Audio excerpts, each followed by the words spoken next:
Hey guys, welcome back to my channel. And if you're new here, I'm Miriam Dow, wife, mama for real estate investor and entrepreneur. So today is my birthday, 10/10/89.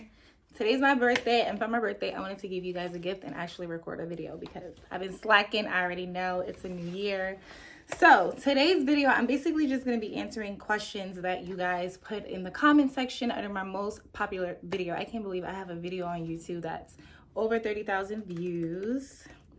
So thank you so much for that. Let's get this video on and popping. All right, so I'm gonna put the link of the video right here so you guys know what video I'm talking about. But buy a multifamily first. Don't do what I did. New Jersey real estate investing. So that video of mine's got 33,000 views. I recorded it 2 years ago in my backyard, and that's where a lot of my new subscribers come from. So I'm gonna answer the questions in this video. All right, so this isn't a question, but at dfelder2097 said, I just did this and don't regret it one bit. Also went the FHA route, requiring me to be an owner occupied as well. What I did differently, however, was acquire my family's first property by myself, my income, my name on it, on the deed alone. Initially, my husband was not happy about this, even though he was there for every step of the process. He assumed it was some undercover play to divorce him. So I totally understand what she was talking about, because I did the same thing. When you are in a couple and you're buying your first family with your spouse, the best thing for you to do, if one of you have enough income to actually purchase that property alone, then I highly recommend that you do that. That's what I did with my first property, because you don't want to both be bound to that big mortgage, right? Because eventually it's gonna hinder your debt to income ratio. So for instance, what me and my husband did was we bought this property together. We're both on the deed. Now we both own the home. We are both on the deed of the property. So I can't do anything without his consent. He can't do anything without me, my consent. But when it comes to the lender and when I applied for the mortgage, I only put that under my name because my income alone. Now, when you do that, that means you can't use your spouse's income. So your income alone has to be enough for that mortgage. And that was the case with me. So I just put myself on there alone. So now when we want to go do another property together, now my husband he could apply for the mortgage. Because now when I go and apply for another personal home or something like that, if I want to use like an FHA loan, they're going to see that high mortgage that I have, that big lump sum payment that I have to make every month. So it's going to lower, my debt to income ratio. So it's going to probably I won't qualify for certain things that I want to buy because I have this big, heavy payment, depending on what my income is looking like. Now, whereas my husband doesn't have that big lump sum payment monthly, even though he pays the mortgage, but the mortgage is not in his name. So they don't see that as an obligation to him when he goes to apply for a car or another mortgage. So that's a really good idea. And I want spouses to know this is not no kind of sneaky thing, but you guys can buy the house together with one person's income and one person's name liable for the mortgage, but both of you can be on the deed. So that's a very, very good tip that spouses and couples need to really, really consider, because it could help you when you're, building your portfolio in the beginning stages. I see a whole bunch of videos, comments. I love how you did this video. I'm looking for my issue. At one Diva for Life says, I love you, girl. Laugh aloud. Great content. My issue is finding contractors. Can you do a video on how you select your contractors? Thanks. So basically, recently on my recent deals, I've been finding contractors on thumbtack.com. Like the other day, I needed to connect the gas line for my stove at one of the properties, and I literally went on Thumbtack, found a plumber that was able to come out the same day. And what I love about Thumbtack, they need to sponsor me at this point, but what I love about Thumbtack is that you can literally go on and see the recent work that they've done for other customers, reviews, and you can see if their latest review was like a week ago, 2 days ago, or like 3 years ago. Like if your latest review is 3 years ago, sir, you're not active. Like I'm not looking at you because you probably done forgot the rules and regulations within those 3 years. Okay, so I love Thumbtack for that, and I'll put the link to Thumbtack down below. ThumbTack. I just use the app, very easy. Literally, you can find a makeup artist on there. You can find a nanny on there. I found cleaners on there for my personal home, cleaners to do deep cleans for my investment properties. I love that website.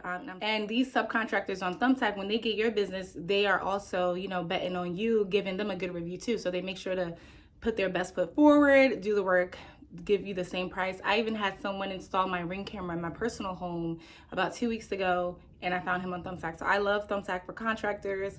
Thumbtack is the way to go. Of course, word of mouth and stuff like that, but Thumbtack. At our Nige says, you're a gem, we need to protect you. So sweet, thank you so much. I would love another multifamily, but they said I need 20% down and I don't have it. 20% in the climate would be a small fortune. Eddie DOS 4813 left that comment 2 years ago. As of, I think, November 1st, I'm not sure if you guys been seeing what's going on, but who is the people that do the mortgage people? I don't know. Fannie Mae? Fannie Mae. I think it's Fannie Mae just released an article or something. I think as of November 1st, you can invest into a multifamily property that's between 1 to 4 units with only 5% down. That is a game changer. So if you're watching this video now, person who left his name is Eddie DOS 4813 that left this comment 2 years ago under my video. Just know that Fannie Mae has approved small time investors investing in units 1 to 4 units. So like that's a duplex, a triplex, or a quadplex with as little as 5% down, opposed to the 20% massive. That, like you said, that is a small fortune. That's like a massive difference. So look into that with your lenders. If you guys want recommendations with lenders, I have a really good lender that I've been working with. I think I did 3 deals with him so far. So put your questions in the comment section in this video. User GY7GN5P8X said, did you sell your single family home to reverse the mistake? If not, how did you go from single family to multi? Some people didn't really understand. I guess I didn't make it clear when I recorded the video, but I made the video basically warning you of the mistake that I did and telling you not to do what I did, because obviously my first property that I purchased back in 2017 was my primary residence. It was a single family home, and I'm still in this home now, 7-8 years later. But if I could go back in time, I would have invested in a multi-family property. So no, I didn't do anything to reverse it. But what you can do is, one of the reasons why I bought this property was because it's on a 1/4 acre lot. So just to give you a little bit of insight without giving you too much information, is basically I want to turn my single family property into a multifamily on my lot. So I'm looking into building maybe an ADU in my backyard. I have a huge backyard. I have an above ground pool that we never use. We literally use it like once a year. It's so much maintenance. Okay, I am a New Yorker, so all this cleaning and all these chemicals balancing to keep this pool clean, it's too much of a headache for me. Every year I end up just draining the pool, putting new water back in it. If I'm having a pool party with family, we use it for that day, and then I'm on flights and I never use it. So I keep keeping it because the kids don't want me to get rid of it, but I don't have my kids in there anyway. I have the little ones using like the inflatable pool. So we're just gonna get rid of that pool, use that space. I have so much space in my backyard. Some places I don't even go because the backyard's so big. I've been seeing a beaver walk around there these past few days, and as a New Yorker, I'm not going back out there because I don't know if it's going to attack me or not. So yeah, that's something that you could do to reverse your mistake. Figure out a way of house hacking. My basement is vacant, so if we wanted, I do have a separate entrance for my basement. So if I wanted, I could turn that into like a 1-bedroom, put a kitchenette down there, a bathroom down there, and rent that out to someone, and that'll be house hacking, turning my single family into a multifamily. Or I could just put a detached additional dwelling unit, short for ADU, right in the backyard. Or I have a garage where I just have stuff in there. Some people convert their garages into ADUs, but that wouldn't be detached because my garage is attached to the home. So I think I'm a little bit more comfortable with a detached ADU. My backyard is big enough where I could just put a fence in between the two properties and rent that out, and I won't have to see them. They don't have to see us. I don't have to hear them. They don't have to hear me. But most likely I would probably make it a medium-term rental where you get a little bit more income than a short-term rental, than a long-term rental. And I won't be able to make it a short-term rental because I already looked up the rules and regulations in my town, and they do not, they don't approve, they don't do short-term rentals in my town. So that's something that I would do, and eventually just move my whole family out and turn my main home into another rental property. So that's something that you could do to reverse. I kind of rather go that route right now because with how crazy the rates are now, 8%, 9%. I'd rather do that than trying to sell my home and go buy a multifamily home, because multifamily homes are very, very, very rare. And then when you see them, there's like 20 other offers. So it's gonna go up, it's gonna drag up the listing price. So I'd rather work with what I have. And since one of the reasons why we bought the house, fell in love with it, is because how big the backyard was. So that's a way for me to reverse my mistake. Let's see, but I did invest in a single family property in 2020, and then I bought a duplex in 2022. Yeah, 2022. And that property is a short-term rental in Trenton. So check out my videos about that duplex property. Girl, I need you to mentor me. You giving so many info. I love it. Thank you so much. I've been going back and forth on that idea. I still feel like I'm not ready, but I'm still very generous with the information. I'm not gatekeeping anything. I tell you guys to send me a DM on Instagram. I just literally responded to 2 people just now as I'm recording this video. So if you have any questions, send me a video on Instagram and I will get back to you. So as far as I will start consultation calls, but I'm not giving out no dates because I'm not making no promises. What about property taxes? I've been looking into this and noticed a lot of these videos are targeted to people who don't have a lot of disposable income to do this with, but the loans, FHA or other loans, help with that. But what about once you get a property and taxes double because it's a multifamily home? So I haven't had that issue. I can only talk about things that I've actually experienced. I'm not going to talk about stuff that's never happened to me before. I'm going to give you an idea. We bought our primary residence in 2017, and when we bought the house, our property taxes, I believe, was around $9,600 a year. I haven't done any upgrades to the home, rather than my driveway was it was asphalt, and it was a big like hole, and every time it would rain and I parked there, I get out, I'm in a big puddle. I hated it, right? So we removed the asphalt back in 2020. We put beautiful pavers, and then we made it wide enough so that it could park 4 cars. So that's what I did. I had to pull permits for that. So that's the only improvement I made to my home. I haven't done any other improvements that I need to go pull a permit out and that will add to the value of my home. Now, homes on my block has been selling. I had a neighbor literally knock down their house, rebuilt their home. So their home is worth maybe about $1 million. Another neighbor bought a house for around $780,000 across the street. So the value of the homes in my area has been going up. Value is going up. We're across the street from the elementary school that my kids go to, is rated #1 in all of Bergen County. So it's a really good area, and the taxes are going to be high when you're in a good school district. So now, fast forward 7 years, we bought it March of 2017. I'm filming this video in October of 23. Taxes are around 10,000 flat, like 10,000, $20, something like that. So over the duration of how many years? 7 years, 2017, 18, 19, 20, 21, 22, 23, 6 years. It'll be 7 years come March of 2024. For the duration of 6 years and a half, our taxes have gone up $400 over the year. That's split over 12 months. So the payment, you probably see like $2, an increase of $3. It's $400 split between 12 months.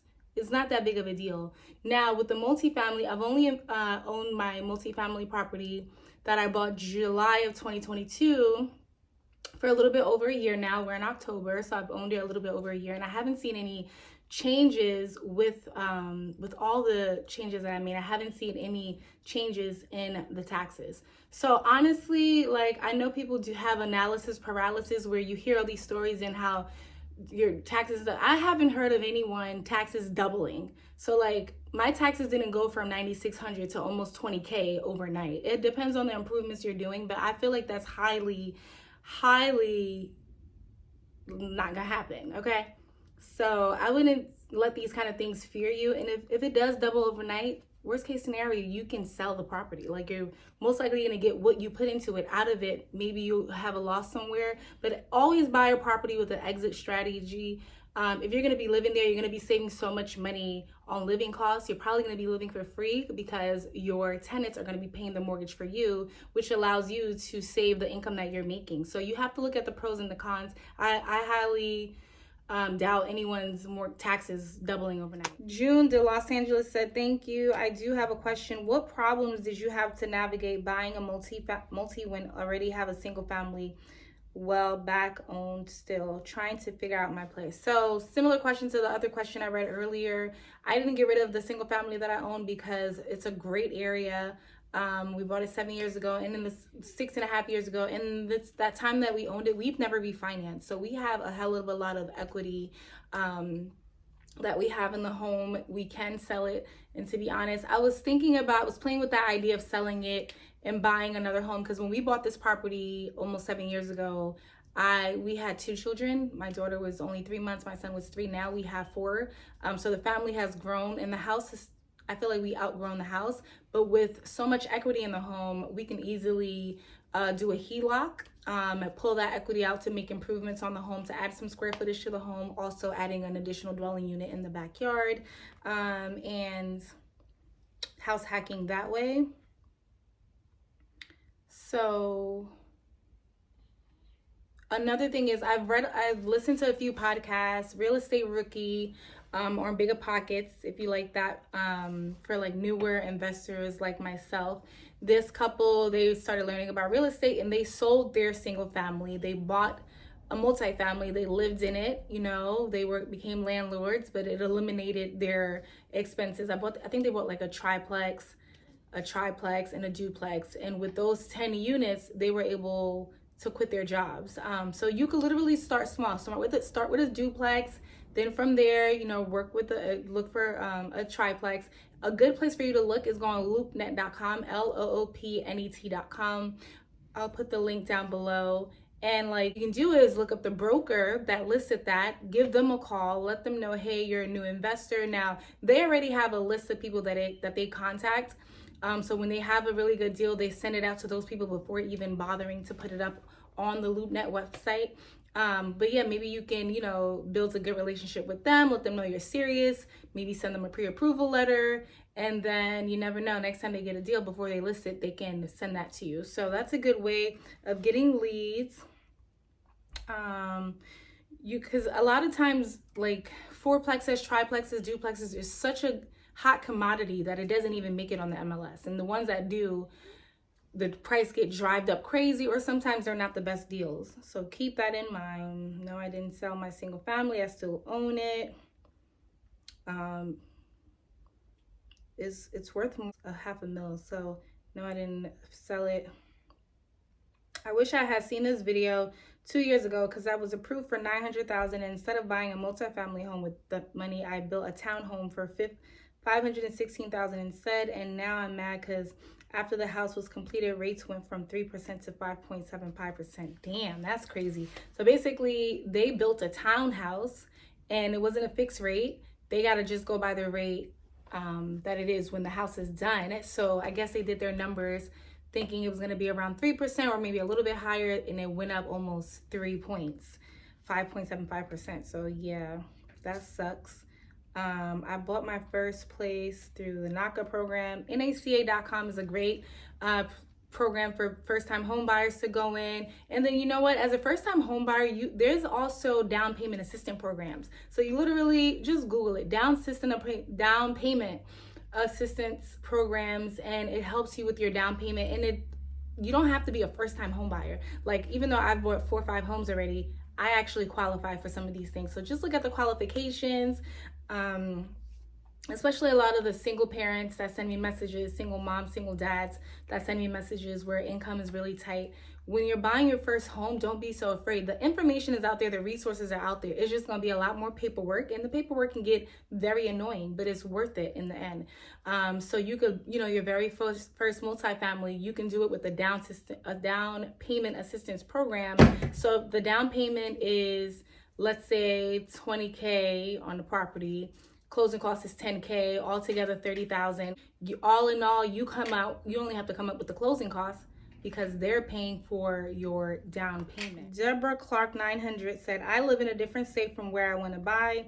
I wouldn't be able to live in it unless there is a way around it. I'm also a first-time home buyer. Can you give me any advice? Only interested in multifamily. So a great book for you to read, just so you can get into the right mindset, is Long Distance Real Estate Investing by David Green. I read that book. I have a video on this channel about books that inspired me to actually start investing in real estate. That's one of them.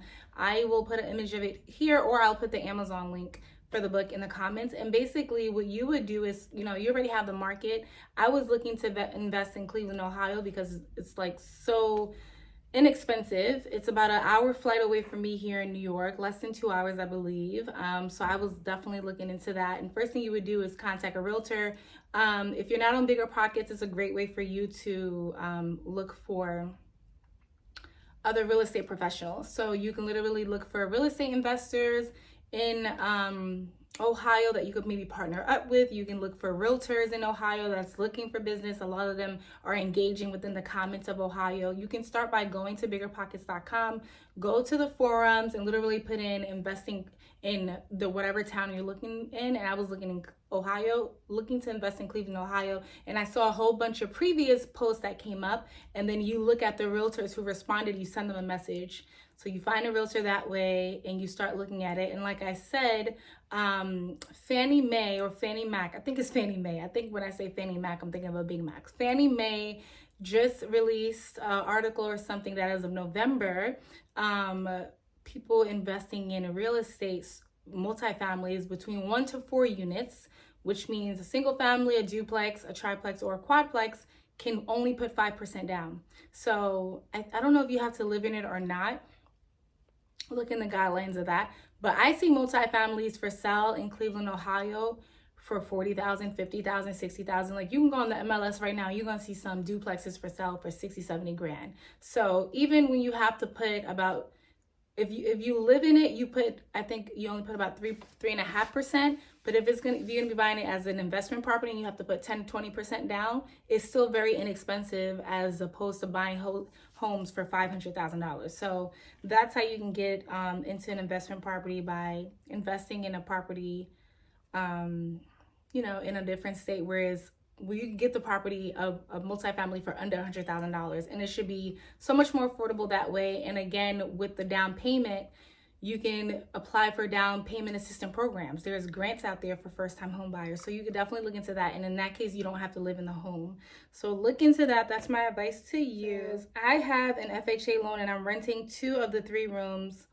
How do I get another FHA loan if possible? By refinancing, and I don't really recommend doing that with these 8% interest rates. But the way you would get another FHA loan, I believe, is by refinancing your current property into a conventional loan and then buying another property FHA loan if you wanted to move in. So that's how you would be able to do that.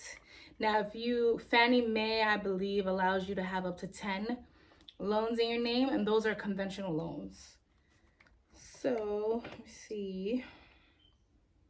I just said sold my single family house and bought a cheap fixer up a duplex and move into the smaller unit. Yep. Like if you're single, bruh, let me tell you something. If I was single today and didn't have any kids or responsibilities, I would buy me a duplex. I would fix up the garage. I'm single. I don't need too much. Like, you have to be uncomfortable for a certain amount of time in order for you, like, you got to be uncomfortable. There's no trying to be pretty and sexy and all this stuff and you trying to get into this money. So I would buy me a duplex, right? I will rent out the main house to a family. I will rent out the basement or the 2 units to 2 families. If there's a garage, I'm converting the garage into a little studio for myself. And I'm still house hacking, because with the FHA loan, you have to live there. I'm still living there, but I'm in the smallest units of the 2, just like this gentleman did that left a comment. I will live in the garage. So many people do that. They converge the garage into an ADU. I will live in the garage, rent out the 2 main units. You have to do that for a minimum of 12 months. And then once we hit like the 7-month mark, I'll reach out to my realtor and we're going to start looking for other multifamily units. You can still buy the second unit while you're in this one, but you start to prepare it and stuff like that. Probably going to need renovations, and it's probably going to take time to find something that works for you. So I would definitely do that. And by the time you're looking for your second multifamily property, it's going to be so much easier for you because you have your 9-to-5 income. You're saving money on, you know, the biggest expense, which is where you live. So you're saving money on rent or your mortgage because your tenants are basically paying your mortgage for you. And then you have those 2 leases from the tenants paying your mortgage, and you show that to the bank and they're going to approve you for another loan. So That's what I would do if I was single. I just bought a duplex in Philadelphia. It's my first investment property. Shout out to you. Congratulations, Euro 08. How much does one need? Honestly, that's a very vague question. Toy and Toy said, how much does one need? It depends on where you're looking to invest. Like I said, there's down payment assistance programs that you guys should be looking into. NACA.com, NACA.com. Go on their website. It's so many resources, grants, and information there that can help. Hi, Queen Miriam. Just came across your channel. I love your spirit. I subscribe. Yes, sending you XOXO blessings, sis. Thank you so much, Raquel Marshall 2928. Thanks, girl. How did you have a down payment saved for your first property? So my very first property that I got into, which was not my investment property, was the property I'm in right now, my primary residence. Basically, I got into that by working my ass off. Okay, 9 to 5. My husband has a 9 to 5. But at the time I was making so much money from my job. And at the time our expenses was so low in New York City. Our apartment was very cheap. And what else? Tax season came around, so we saved that money as well on top of the monthly income that I was making, and I was able to get approved. And when I bought my house, like, my credit was at the best. I think I was in the mid 6s, but the income was so crazy. So my debt to income ratio, I was just making 6 figures, and I barely had any like expenses, because my husband covered all our expenses. So my income was just like literally play money. And then what else?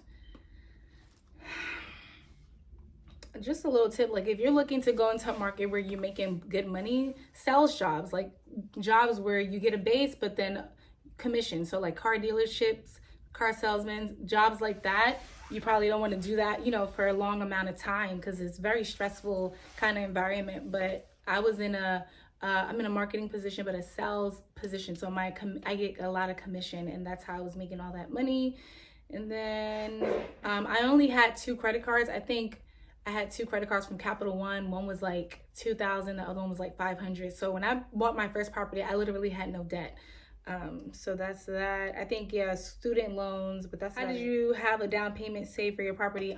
So for my first rental property, what I basically did back in 2020, the world was coming to an end, and I went from making all this money with my job to now I'm on furlough, and I was making, I think, $500 on unemployment every week, and I was like, this is not gonna cut it. Okay, my lifestyle, my mortgages, my expenses, yeah, we need to make some money.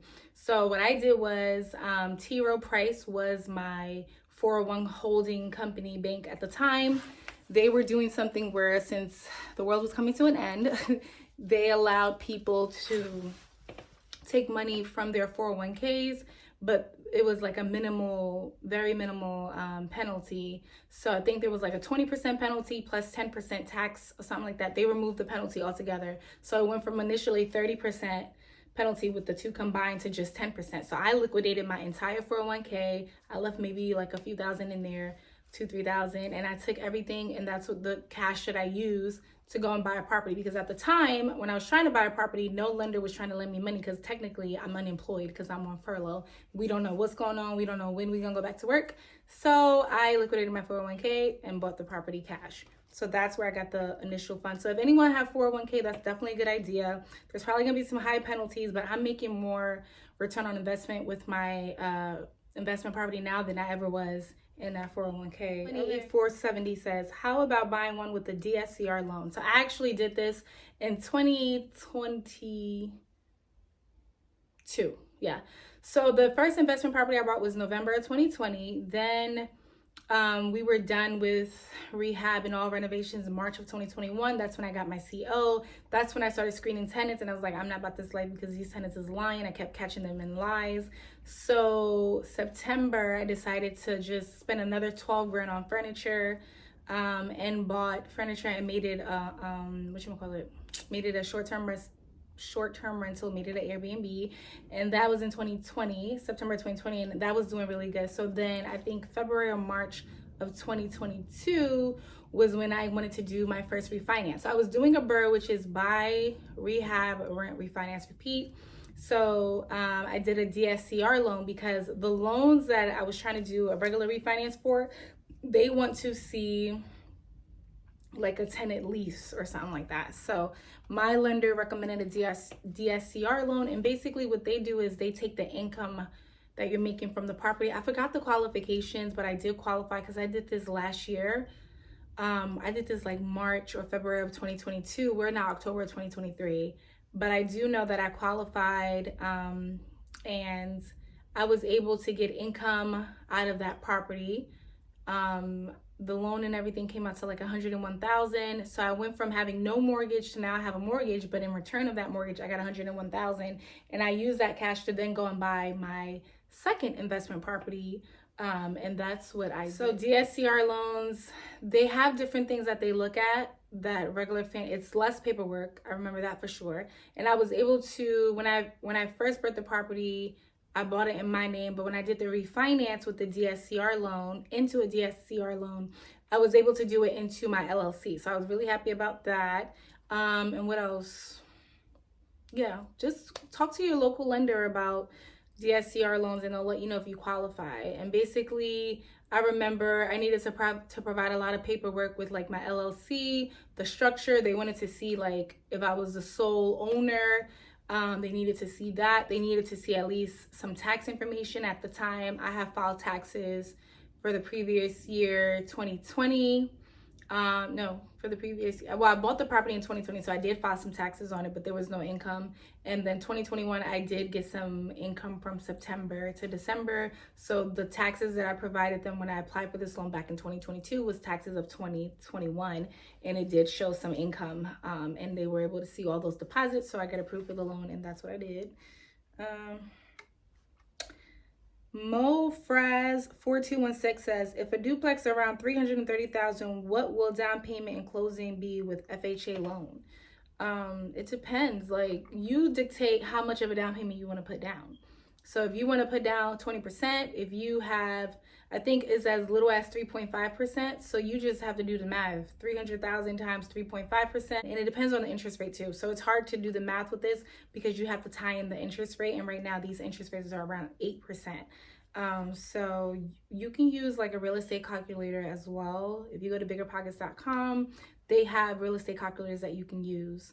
But yeah. Go 0834 says, so how do you